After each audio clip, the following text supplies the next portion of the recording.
Questions? Start with Rob.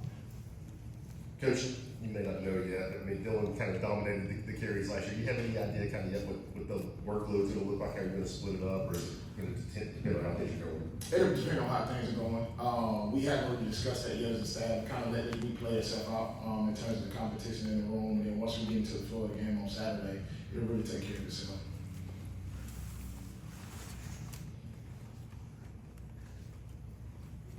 Caleb. What are you looking to learn from this group in game one? Number one, how we go out and play clean football, taking care of the football in terms of being the quarterback and pass protection, taking care of the football when we got the ball in our hands, but being able to see us execute and play against a different level of competition that we got to get ready to go against on Saturday. Paige.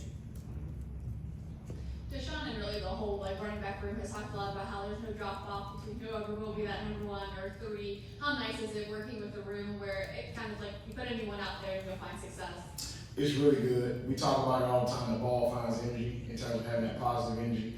Those guys are thick as thieves in terms of being together in that room, which is really good. And they do a phenomenal job of feeding off each other. If one guy's making a big play, the next guy that comes in is trying to do the exact same thing and end up learning from each other. You know, I don't have to sit over there and try to go grab them when they make a mistake because one of them is already going to be able to correct them on that. So that piece is really good.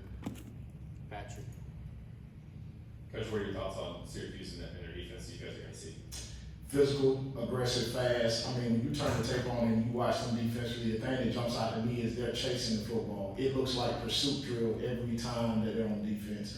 And they play aggressive. They play with a mentality that matches what their head coach's mentality is as well, and their defensive coordinator. So it's a fast team. They want to be physical, want to be aggressive. They want to get you behind the sticks as much as possible, and then being able to let their personality show through how they play. Casey, and then Adam. What is it about Deshaun Bishop that maybe gives you confidence he could follow in the same footsteps as someone like Dylan Sampson who had such a productive season last year?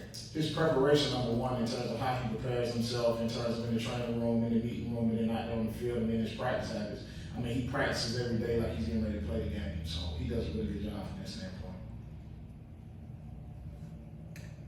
I don't know how much hitting you guys have done recently, but how different do you think, or how prepared do you think the guys are for contact in the game as opposed to what you've done in camp? They're prepared. You know, we've had a physical camp from that standpoint in terms of our group work that we've done, and then of course our team periods that we've done. So from a physicality standpoint, they'll be ready. Eric. Kind of on that note, how would you assess the pass blocking in camp and kind of where that's at now and the ball security? Both of them have gotten better. Pass protection, we've done a good job in terms of our eye discipline, in terms of where our eyes need to start at. The physicality piece of it that comes along with it. Understanding that there's going to be times that you may have to block a defensive lineman. You know what I'm saying? I can't shy away from that. So they've done a good job with that. Ball security, we preach on that every single time they touch the ball. They hear me hollering about that. That piece of it has gotten better too, but it's a mentality as well. You know, that's one of the program pillars that we always talk about, protecting the football. So it's one of those deals that we constantly harp on all the time. Last question, Patrick. Coach, you've got multiple guys that you're going to use. How do you keep those guys from, when they do get their opportunities, not pressing and trying to do too much with, when they do get on the field, if they're waiting a drive or two to get the opportunity? Well, I think the best there that you got is that you're able to see the floor of the game from the sideline before you're able to get in the game, and you kind of get a feel for how the defense is playing, the groove of the offense. So when they get in there, understand that I got to let the game come to me. You know what I'm saying? So we talk about that a lot is, man, don't feel like you got to go in there and make the big play from the first snap that you get in. Allow the game to slow down and come to you. Man, we got to get those 30 yards early on. And then at some point in time, the big play is going to come to you. So if you allow that to work itself out, good things will happen. Thank you.